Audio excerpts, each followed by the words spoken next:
Hi friends, ഞാനങ്ങനെ യൂട്യൂബിലെ വീഡിയോകളൊന്നും ഇങ്ങനെ ഇടാറില്ല.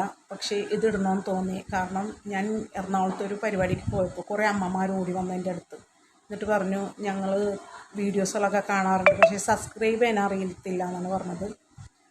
അപ്പോൾ വരികയും ചെയ്തു. അവരെൻ്റെ കൂടെ ഒന്ന് സെൽഫിയൊക്കെ എടുത്ത്. എനിക്കത് വളരെയേറെ സന്തോഷമായി. കാരണം വെച്ചിട്ടുണ്ടെങ്കിൽ എൻ്റെ വീഡിയോസ് ചെറുതാണെങ്കിലും അവരുടെ മനസ്സിലൊക്കെ തട്ടിയല്ലോ. അപ്പോൾ അതൊരു സന്തോഷം തന്നെയല്ലേ. പിന്നെ ഞാൻ ഇടുന്ന ഡ്രസ്സിൻ്റെ കളറ്, അതുപോലെ തന്നെ ഏത് ഷോപ്പിൽ നിന്ന് എടുക്കുന്നു ഇതെല്ലാം ചോദിക്കുന്നുള്ളവരുണ്ട്. എൻ്റെ കളർ ഫോളോ ചെയ്യുന്നവരുണ്ട്. എന്നെ ഒരുപാട് സ്നേഹിക്കുന്നവരാണ് എന്നെനിക്ക് മനസ്സിലായി. ഓരോ വീഡിയോസിൽ 20 പ്രാവശ്യം കാണുന്നു എന്ന് പറയുന്നവരുണ്ട്. അതുപോലെ തന്നെ പഴയ വീഡിയോകളൊക്കെ അവരിങ്ങനെ ചോദിക്കും എൻ്റെ അടുത്ത്, ആ വീഡിയോ ഇങ്ങനെയല്ലേ, ഈ വീഡിയോ പക്ഷേ എനിക്ക് ഓർമ്മയില്ല കേട്ടോ. ഞാൻ ചെയ്ത് കഴിഞ്ഞ് കുറച്ച് ദിവസം കഴിയുമ്പോൾ എനിക്ക് ഓർമ്മ ഉണ്ടാകാറില്ല. പക്ഷെ അവർ ഓർത്ത് പറയാറുണ്ട്. അപ്പോൾ എനിക്ക് എല്ലാവരുടെ സ്നേഹവും ഇനിയും വേണം എന്നേ എനിക്ക് പറയാനുള്ളൂ. കാരണം നിങ്ങൾ ഇനിയും എന്നെ സ്നേഹിക്കണം. Bye bye.